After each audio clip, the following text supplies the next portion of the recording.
बिस्मिल्लाहिर्रहमानिर्रहीम। अस्सलाम वालेकुम। कैसे हैं आप प्यारे प्यारे बहन भाइयों। आज हम बना रहे हैं मूली का बहुत ही मज़ेदार क्रप्सी और न्यू अंदाज में नाश्ता। उम्मीद है कि आप लोगों को रेसिपी पसंद आएगी। अगर रेसिपी अच्छी लगे तो इसे लाइक और सब्सक्राइब करना मत भूलिएगा। अब हम चलते हैं और शुरू करते हैं अपनी आज की रेसिपी। इसके लिए आप 1 कप मैदा लें और 1 कप गंदम का आटा। इन दोनों को आप छान कर अच्छी तरह साफ कर लें और आप इसे किसी बाउल या बर्तन वगैरह में डाल लें। फिर आप इसमें नमक आधा चम्मच शामिल करें और साथ में आप 2 से 3 चम्मच ऑयल या घी डाल लें। इन सब चीज़ों को डालने के बाद अब आप इसको अच्छी तरह मिक्स कर लें। घी को मैदे के अंदर खूब अच्छी तरह जज़ब करें या यकजां करें। इसको हाथ के साथ खूब अच्छी तरह मिसलें और इसे 1-2 मिनट के लिए अच्छी तरह जज़ब करें। फिर आप इसकी मुट्ठी बनाकर देख लें। अगर मुट्ठी बन जाए तो समझे कि हमारा नाश्ता जो है वो अच्छे तरीके से तैयार होगा। अब आप इसमें थोड़ा सा पानी लगा लें और इसको गूंद लें। ज़रूरत के मुताबिक आप इसमें थोड़ा थोड़ा पानी लगाते जाएं और इसको गूंदते जाएं। इसको अच्छी तरह 5-7 मिनट तक गूंदें, लेकिन ख्याल रहे कि इसको ज़रा सख्त रख कर गूंदें। जितना आप इसे सख्त रखेंगे इतना ही नाश्ता अच्छा तैयार होगा। और फिर आप इसे 10 से 15 मिनट के लिए छोड़ दें ताकि ये अच्छी तरह सेट हो ले। अब आप इसे एक साइड पर रख दें। आप मूली 2 अदद लें। अगर मूली छोटी है तो आप 3 अदद भी ले सकते हैं। इसका छिलका उतार कर इसको अच्छी तरह साफ कर लें और फिर आप इसको बारीक क्रश कर लें। आप इसे ना ज़्यादा मोटा और ना ज़्यादा बारीक, दरमियाने साइज़ का बिल्कुल इस तरह का आप इसको क्रश कर लें। देखें इस तरह आप सारी मूली को अच्छी तरह क्रश कर लें। सारी मूली को क्रश करने के बाद आप इसको एक साइड पर रख दें। अब चूल्हे पर पैन या कोई बर्तन रखें, इसमें 1 से 2 चम्मच ऑयल डाल लें और इसको गर्म होने दें।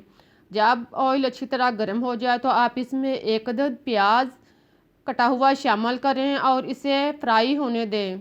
जब प्याज का कलर ब्राउन हो जाए, नरम हो जाए, तो साथ में आप इसको चम्मच के साथ कुचलते जाएं ताकि ये अलग अलग हो जाए और लच्छेदार हो जाए।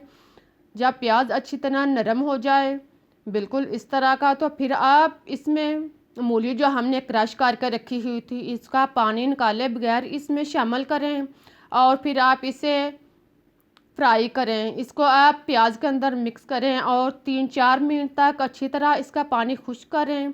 साथ में चम्मच लाते रहें और नॉर्मल आंच पर इसका पानी खुश्क कर लें। आप चम्मच से दबाकर चेक कर लें। अगर पानी खुश्क हो गया है तो फिर आप इसमें खुश्क मसाला जात डाल लें। आप इसमें सुरख मिर्च पीसी हुई 1 चम्मच शामिल करें। साथ में आप हल्दी पीसी हुई आधा चम्मच डाल लें और नमक टेस्ट के मुताबिक या 1 चम्मच डालने के बाद अब आप इसमें काली मिर्च पीसी हुई आधा चम्मच डाल लें और साथ में आप जीरा और खुश्क धनिया पिसा हुआ 1-1 चम्मच शामिल कर लें। इन सब चीज़ों को डालने के बाद अब आप चम्मच लाएं और इसको मिक्स कर लें और इसे 1-2 मिनट के लिए भून लें। जब सारी चीज़ें अच्छी तरह, सारे मसाला जात अच्छी तरह मिक्स हो जाएं तो फिर आप इसमें 2 से 3 अदद कुटी हुई हरी मिर्च शामिल करें और इसको मिक्स करने के बाद चूल्हा बंद कर दें और इसे ठंडा होने के लिए रख दें। जितनी देर में मूली का मैदा ठंडा होता है इतनी देर में आप मैदा जो हमने गूंद कर रखा हुआ था इसको लें और इसका बड़ा सा पेड़ा बना लें। अगर आप चाहें तो अपनी आसानी के लिए इसे 2 पेड़ों में भी तकसीम कर सकते हैं। 2 इसे हिस्सों में तकसीम करें और फिर आप इसका पेड़ा बना लें। देखें आप इसको गोल सा पेड़ा बनाने के बाद अब आप इसे बेलना शुरू करें। बेलने से पहले आप थोड़ा सा आटा नीचे डाल लें ताकि बेलने में आसानी हो। फिर आप इसको पहले हाथ की मदद से थोड़ा सा बेल लें और फिर आप इसे बेलने के साथ बेल कर रोटी तैयार कर लें। देखें इसे इस तरह बेल कर बड़ी सी रोटी बना लें जो ना ज़्यादा पतली हो और ना ज़्यादा मोटी, बिल्कुल इस साइज़ की आप रोटी बनाने के बाद अब आप इसके ऊपर मैदा जो हमने तैयार करके रखा हुआ था और ठंडा भी हो चुका है, इसे अच्छी तरह ठंडा करने के बाद इसके ऊपर डाल लें और इसको अच्छी तरह फैला लें। कुछ मेज़ा बचा कर रख लें ताकि आप दूसरी रोटी पर इसको इस्तेमाल कर सकें। अब आप इसको चम्मच के साथ सारी रोटी के ऊपर खूब अच्छी तरह लेप कर लें और एक साइड से इसका हिस्सा थोड़ा सा रोटी का हिस्सा खाली रहने दें ताकि इसके मुंह को अच्छी तरह बंद किया जाए। अब आप एक साइड से इसे कवर करें, एक साइड से फोल्ड करें और इसको रोल करते जाएं। देखें इस तरह आप रोल करके इसको फोल्ड करें और इसका मुंह बंद कर लें और इसको दबाकर फिर आप एक दो दफ़ा रोल करें और इसका गोल सा रोल बना लें।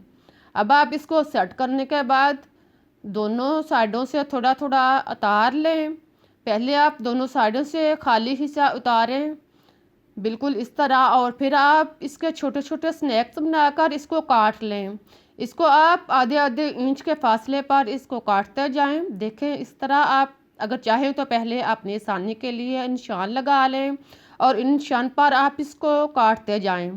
अब आप एक स्नैक्स उठाएं, इसको आप हाथ से घुमाकर गोल करें और फिर दबाकर इसका गोल सा स्नैक्स बना लें। देखें इस तरह आप एक एक करके इसे सेट करते जाएं और इसको दबाकर इसका स्नैक जो है वो तैयार कर लें। इसी तरह सारे स्नैक्स जो हैं तैयार करें और तैयार करने के बाद आप इनको एक साइड पर रख दें। दूसरी रोटी के भी आप स्नैक्स इसी तरह बनाने के बाद अब आप 2 से 3 चम्मच मैदा एक बाउल में डाल लें और फिर आप इसमें आधा चम्मच कुटी हुई सुरख मिर्च और थोड़ा सा नमक डालने के बाद अब आप इसमें 1 से 1.5 चम्मच वाइट तिल शामिल करें। साथ में आप कलवंजी थोड़ी सी शामिल करने के बाद अब आप इसमें हरा धनिया 1 से 2 चम्मच कटा हुआ शामिल करें। हरा धनिया डालने के बाद अब आप इसमें थोड़ा सा पानी डाल लें और इसको चम्मच के साथ मिक्स कर लें। थोड़ा थोड़ा आप पानी डालते जाएं और इसको अच्छी तरह मिक्स करें और इसका नॉर्मल सा अमेज़ा बना लें, जो ना ज़्यादा पतला हो और ना ज़्यादा गहरा हो। बिल्कुल इस तरह का अमेज़ा बनाने के बाद अब आप एक स्नैक्स लें, इसको आप इसके अंदर अच्छी तरह रोल करें। चारों साइड से इसको अच्छी तरह मैदे में रोल करने के बाद अब आप इसको अलग कर लें, चम्मच के साथ या हाथ के साथ इसको अलग करें और फिर ऑयल अच्छी तरह गर्म करने के बाद एक एक करके इसमें स्नैक्स डालते जाएं। देखें इसी तरह आप बर्तन के साइज़ के मुताबिक उसकी रिक्वायर के मुताबिक आप इसमें स्नैक्स डालते जाएं और इसको फ्राई करें। 1-2 मिनट के बाद एक साइड से फ्राई करने के बाद दूसरी साइड इसके चेंज करें। साथ में आप इसको हरकत दें। अगर कोई स्नैक्स जुड़ा है तो आप इसे अलग कर लें। इसके ऊपर चम्मच के साथ तेल डालें और इसे दोनों साइड से अच्छी तरह ब्राउन कर लें। देखें आप इस तरह का इसका कलर चेंज करके इसे निकाल लें। निकाल कर आप इसे किसी जालीदार बर्तन में 1 से 2 मिनट के लिए रखें ताकि इसका ऑयल जो है वो अच्छी तरह रिमूव हो जाए। अब आप इसे निकाल लें। हमारा बहुत ही मज़ेदार क्रंची नाश्ता तैयार हो चुका है। जब आप इस तरीके से नाश्ता तैयार करेंगे तो आपके घर वाले खुश हो जाएंगे। आप इसे खुद खाएं, बच्चों को दें। आप इसको चाय के साथ ले सकते हैं। बहुत ही मज़ेदार और टेस्टी नाश्ता है। उम्मीद है कि आप लोगों को मेरी रेसिपी अच्छी लगी होगी। अब मैं आपको तोड़कर दिखाती हूँ ताकि आप खुद देख सकें कि नाश्ता कितना अच्छा और बेहतरीन तैयार हुआ है। देखें स्नैक्स अंदर से क्रिस्पी और मज़े के तैयार हुए हैं।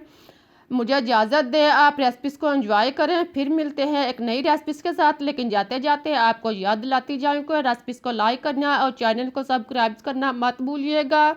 इस दुआ के साथ कि जहाँ भी रहें खुश रहें, आबाद रहें, मुस्कुराते रहें। अल्लाह हाफिज़।